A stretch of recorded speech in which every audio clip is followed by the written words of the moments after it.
ആളുകൾക്ക്, റബ്ബിനോട് തെറ്റുകൾ ഏറ്റുപറഞ്ഞ ആളുകൾക്ക്, നിങ്ങൾക്കറിയോ ഈ ദുനിയാവിൽ ഏറ്റവും ശക്തിയുള്ള വചനം ഏതാണ്?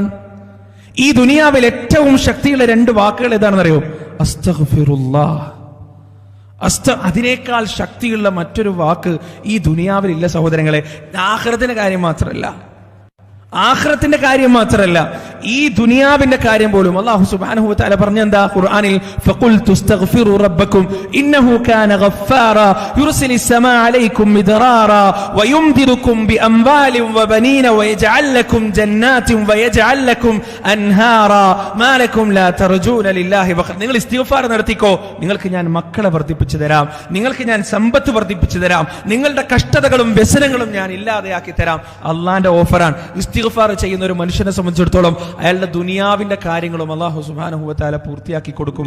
ചരിത്രത്തിൽ അതിന് തെളിവുണ്ട്. മഹാനായ ഇമാം അബൂ ഹനീഫ റഹിമഹുല്ലാ അദ്ദേഹത്തിന്റെ ജീവിതത്തിൽ ഒരു അനുഭവം പറയാൻ. അദ്ദേഹം ഇങ്ങനെ സഞ്ചരിച്ച് പഠിക്കുന്ന വലിയ പണ്ഡിതനായിരുന്നല്ലോ. അങ്ങനെ സഞ്ചരിക്കുന്നതിനാൽ ഏതോ ഒരു നാട്ടിലെത്തിപ്പെട്ടു. അയാൾക്ക് ആർക്കും അറിയില്ല ഇത് ഇമാം അബൂ ഹനീഫയാണ്, ഒരുപാട് ആയിരക്കണക്കിന് ഗ്രന്ഥങ്ങൾ എഴുതിയ വലിയ പണ്ഡിതനാണെന്നൊന്നും ആർക്കും അറിയില്ല. അയാൾ ഈ പള്ളിയിൽ കയറിയിട്ട് ഇങ്ങനെ ഉറങ്ങാൻ കിടന്നപ്പോ അവിടെ പള്ളി വൃത്തിയാക്കുന്ന ഒരാൾ ഇമാം അബൂ ഹനീഫയോട് പുറത്തേക്ക് പോകാൻ പറഞ്ഞു.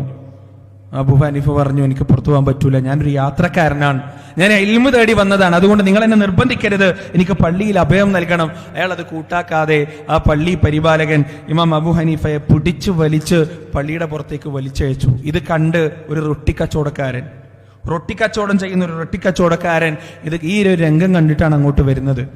അയാൾ ചോദിച്ചു, എന്താണ് പ്രശ്നം? ഞാൻ ഇങ്ങനെ ഒരു വഴിയാത്രക്കാരനാണ്, പള്ളിയിൽ കിടക്കാൻ വന്നതാണ്, പക്ഷെ ഇയാളെ സമ്മതിക്കുന്നില്ല, എന്താണ് ചെയ്യുക? അവസാനം ഈ റൊട്ടി കച്ചവടക്കാരൻ പറഞ്ഞു, നിങ്ങൾ വിഷമിക്കണ്ട, എൻ്റെ കൂടെ വന്നു, എൻ്റെ വീട്ടിൽ നിങ്ങൾക്ക് ഈ ഒരു ദിവസം കിടക്കാം, ഒരു പ്രശ്നമില്ല, ഞാൻ നിങ്ങൾക്ക് ഭക്ഷണം തരാം, എല്ലാ സംവിധാനങ്ങളും ഞാൻ ചെയ്തു തരാം. അങ്ങനെ ഈ മനുഷ്യനെയും കൂട്ടിയിട്ട് ഈ റൊട്ടി കച്ചവടക്കാരൻ വീട്ടിലേക്ക് പോവാൻ. അയാൾ ഇങ്ങനെ ജോലി ചെയ്യുമ്പോഴെല്ലാം ഈ റൊട്ടി കച്ചവടക്കാരൻ അസ്തഗ്ഫിറുല്ലാഹ് ഇങ്ങനെ പറഞ്ഞുകൊണ്ടേയിരിക്കും. ഇമാം അബൂ ഹനീഫ വലിയ പണ്ഡിതൻ.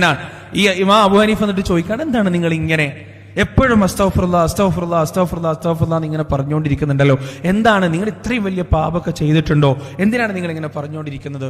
അപ്പൊ ഈ മനുഷ്യൻ പറയും, സഹോദര, നിങ്ങൾക്കറിയില്ല, ഞാൻ ഈ അസ്തഗ്ഫിറുല്ലാഹ് എന്ന് പറയുന്നത് കൊണ്ട് എൻ്റെ ജീവിതത്തിൽ ഞാൻ ഇസ്തിഗ്ഫാർ വർദ്ധിപ്പിക്കുന്നത് കാരണം എൻ്റെ ജീവിതത്തിൽ എൻ്റെ ഒരു ആഗ്രഹവും അല്ലാഹു സുബ്ഹാനഹു വ തആല നിവൃത്തി തരാതെ വിട്ടിട്ടില്ല.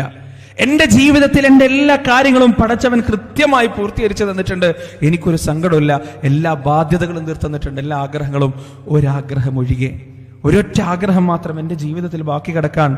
അപ്പോ ഇയാള് അബൂ ഹനീഫ ചോദിച്ചു, എന്താണ് ആഗ്രഹം? വിശ്വപ്രസിദ്ധനായ പണ്ഡിതൻ, ആയിരക്കണക്കിന്